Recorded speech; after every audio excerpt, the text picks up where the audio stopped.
Oh yeah, sexy biscuits. Nice. Longboard Bros, 1975. A YouTuber is on the rise. Reviewing games, and sometimes friends. But Longboard Bros, 1975.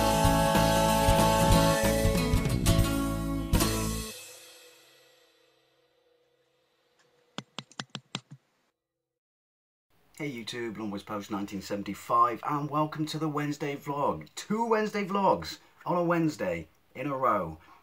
Shouldn't have said that out loud. I probably doomed it. Anyway, the title, it's kind of doing the rounds out there. I do apologise, my camera's on the piss again, but hey. It's kind of doing the rounds out there. I became aware of it on Facebook. People mentioning comments about, you know, the gaming community great, and does it affect prices of games and things like that? Maybe, but who cares? You know, the positives outweigh the negatives. And I saw a couple of videos. One was by Rich from Review Tech USA, who was answering a question by another YouTuber whose name I forget. I'll put links to those 2 channels in the doohickey down below. But basically, you know, are the prices of games, or is collecting in general, does it suffer a negative effect from the gaming community? Now, another reason I wanted to talk about this, I don't know why I'm looking in the middle of my screen. I want to talk about this is, I've actually talked about this before. I think I did a video 3, maybe even 4 years ago about does the gaming community drive up the price of retro games. And so that's another reason I wanted to revisit this topic, because that was a while ago, and have I seen any real sort of, you know, rise in prices? No, not really. I mean, certain titles will always do, and that's probably not even, you know, related to the gaming community.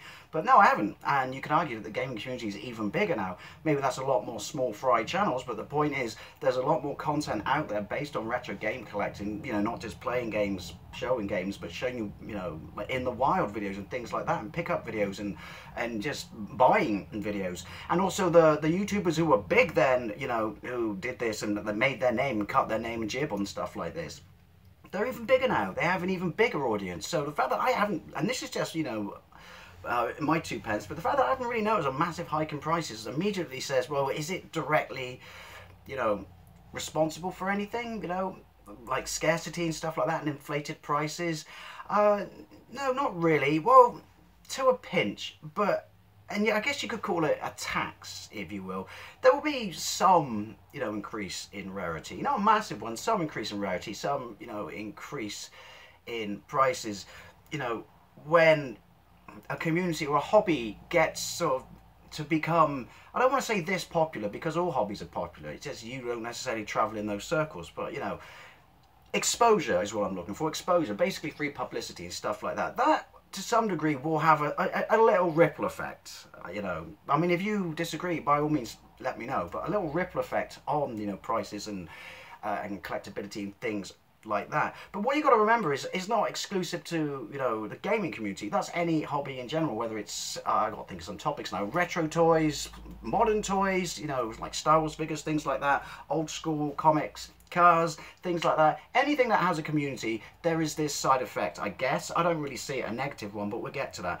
That, you know, because it promotes it, will have this, you know, somewhat of an effect on it. Again, I don't think it's a massive one, but is it a negative thing? Right.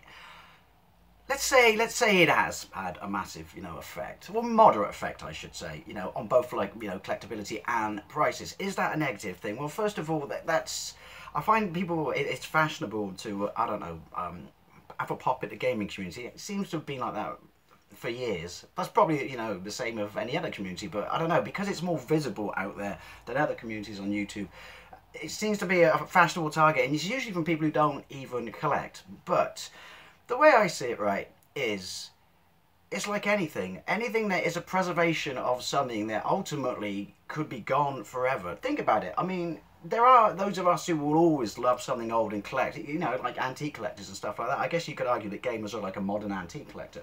There will always be that small thing that preserves it.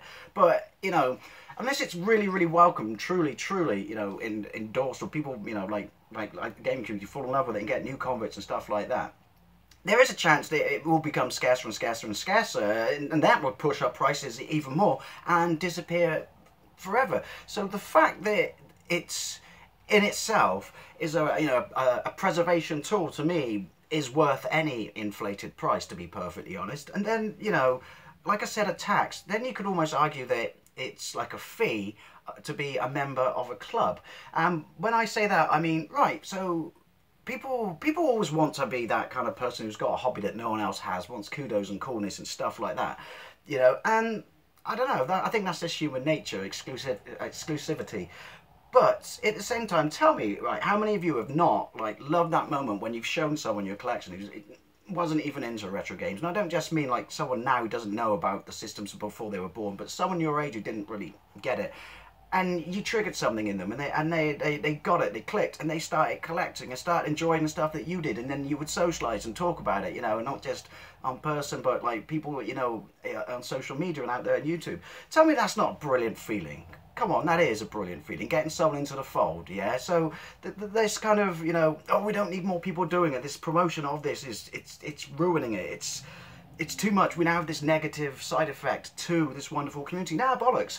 That's why I say it's like a membership, because this community is fantastic. It's not just about, getting someone into the fold, sharing your experiences. In itself, YouTube is an amazing experience. The fact that my love of it is associated with this community, that's just a bonus. But, meeting friends, making friends, then meeting them in the real world, talking tips, collecting tips, where to go, stuff like that, showing your videos, telling your stories, talking to them on Skype. This is absolutely brilliant, and this is one thing that a lot of people have said, and it's true. I've made so many friends on here that if I wasn't into retro gaming and I didn't share my love of it on here, effect it has or not, I don't care, I wouldn't have met these people. My life is richer from having, met these people. I've learned stuff, I've exchanged ideas, I've formed bonds. That is a wonderful thing. That's an absolutely fantastic thing, and that cancels out any, so-called negativity of,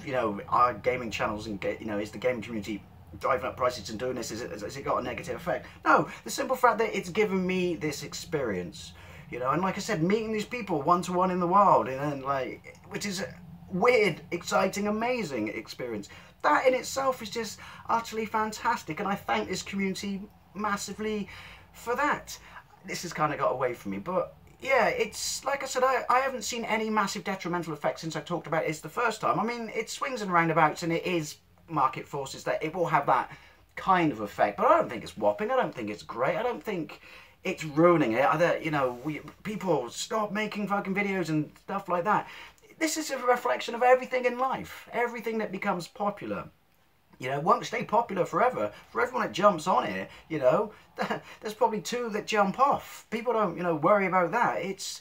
Nothing stays popular forever. But the point being, anything that, as I said, preserves this, promotes friendship, respect, tolerance, people getting on and shit like that. It's absolutely wonderful.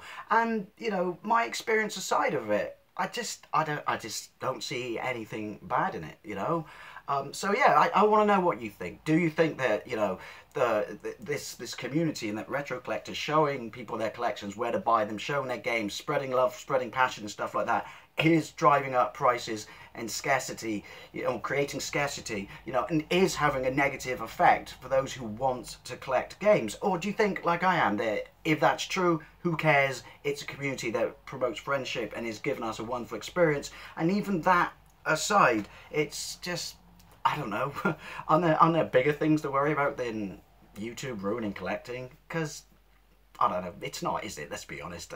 Anyway, as always, it's your thoughts I want to know about, so let me know. Thank you very much for watching. I'll see you later.